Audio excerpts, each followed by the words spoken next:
Hey guys, in this full 2025 guide, I'll show you how to record a credit card refund in QuickBooks Online. Quick, accurate, and easy to track.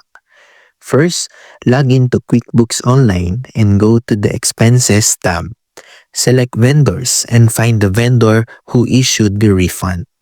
Click New Transaction, Bank Deposit, or Refund Receipt, depending on your setup. Choose the credit card account that received the refund. Enter the refund amount, date, and description. Make sure to categorize it correctly so your accounts stay accurate.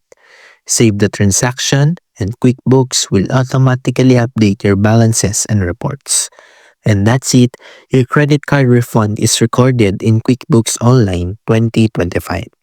If this helped, don't forget to like and subscribe for more quick QuickBooks tutorials.